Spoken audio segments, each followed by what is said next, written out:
Buenas, mi nombre es Belén Díaz Chávez y en este trabajo analizaremos 4 campañas políticas de Fredemo, Cambio 90, Keiko Fujimori, Roberto Sánchez, que construyeron sus mensajes, posicionamientos y estrategias publicitarias en distintos contextos históricos, para entender cómo buscaron conectar con el electorado y construir una imagen capaz de generar este apoyo político. Primero analizaré la campaña de Fredemo. El Frente Democrático fue una unión de centro y de derecha liderada por Mario Vargas Llosa, que buscó llegar al poder en las elecciones de 1990 con una propuesta de cambio y modernización para el país. Buscó posicionarse como la alternativa del gran cambio frente a esta crisis económica, política y social que atravesaba el Perú a finales de los años 80 por también el terrorismo. A través de la figura de Mario Vargas Llosa se intentó proyectar una imagen de modernización, de desarrollo y de libertad económica. Sin embargo, diversos estudios señalaron que la campaña terminó siendo percibida como muy cercana a sectores más privilegiados y muy alejada de las necesidades cotidianas de gran parte de la población, específicamente los sectores populares y rurales. Su tono fue principalmente institucional y técnico, centrado principalmente en las campañas más modernas y en conectar con los públicos. Desde una perspectiva crítica, considero que el principal mérito de Cambio 90 fue comprender mejor que sus competidores, en este caso el Fredemo con Vargas Llosa, el estado emocional de la sociedad peruana. Mientras Fredemo apostaba por un modelo de comunicación más racional y programático, centrado en propuestas económicas y argumentos técnicos, Fujimori desarrolló un modelo mucho más emocional e identificatorio.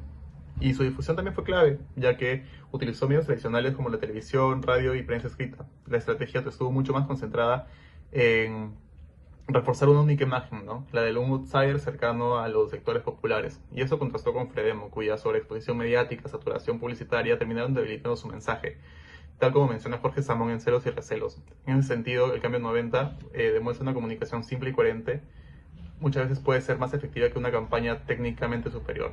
Sin embargo, también existe una limitación importante. La campaña construyó una fuerte identificación con la figura de Fujimori, pero dejó en segundo plano el debate sobre propuestas concretas. Su éxito demuestra el poder de la comunicación política, ¿no? Pero también los riesgos de que la imagen termine predominando sobre el contenido.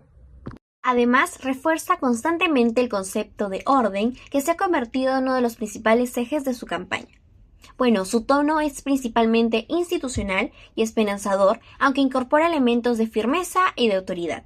Frases como "construyamos un país con igualdad de oportunidades" apelan justamente al progreso, mientras que "la fuerza del orden" responde directamente a las preocupaciones relacionadas con la delincuencia y la inseguridad ciudadana.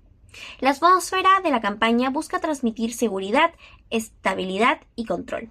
Esto se refuerza mediante el uso constante del color naranja, la presencia de representantes del partido y mensajes asociados al orden y a las oportunidades.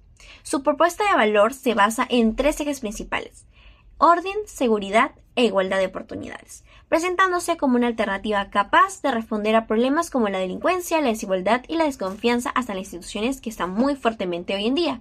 Además de que combina medios tradicionales, digitales, utilizando tanto paneles publicitarios como redes sociales, lo que fortalece la recordación de la candidata y mantiene coherencia entre los distintos formatos de comunicación.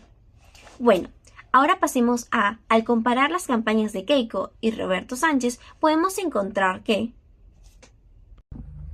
En el caso de Roberto Sánchez, la campaña responde a una realidad marcada por la crisis de confianza institucional y la fragmentación política. Su modelo de comunicación se basa principalmente en la representación democrática y la construcción de cercanía con sectores que sienten que la política tradicional no los escucha.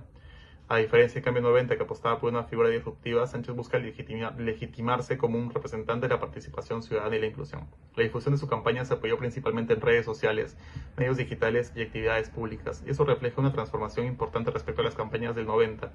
La construcción de la imagen ya no depende exclusivamente de la televisión, sino también de espacios digitales donde la interacción y la circulación de contenidos son más rápidas, ¿no?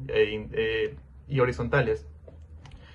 No obstante, desde una mirada crítica, considero que la campaña enfrenta un desafío importante. Muchos de sus mensajes se apoyan y se basan en conceptos como democracia, unidad, representación, valores positivos pero amplios. Cuando esos conceptos no se traducen en propuestas claramente diferenciadas, existe el riesgo de que el mensaje pierda fuerza frente a otras opciones políticas. Aún así, la campaña logra responder adecuadamente a una ciudadanía que demanda mayor participación y una reconstrucción de la confianza en las instituciones.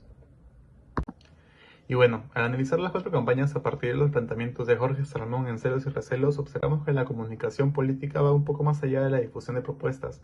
Según el autor, las campañas son espacios de disputa por la construcción de una imagen y buscar un comunicado, ¿no? O sea, la legitimidad e influencia sobre la opinión pública. Este video puede observarse claramente en los casos estudiados. Fredemo intentó posicionarse como una opción de preparación técnica, Cambio 90 construyó la imagen de un outsider que cooperó a los conceptos como orden y estabilidad, y Roberto Sánchez buscó representar la democracia, la inclusión y la participación ciudadana. Eso es interesante, ya que ninguna de las campañas compitió únicamente con programas de gobierno.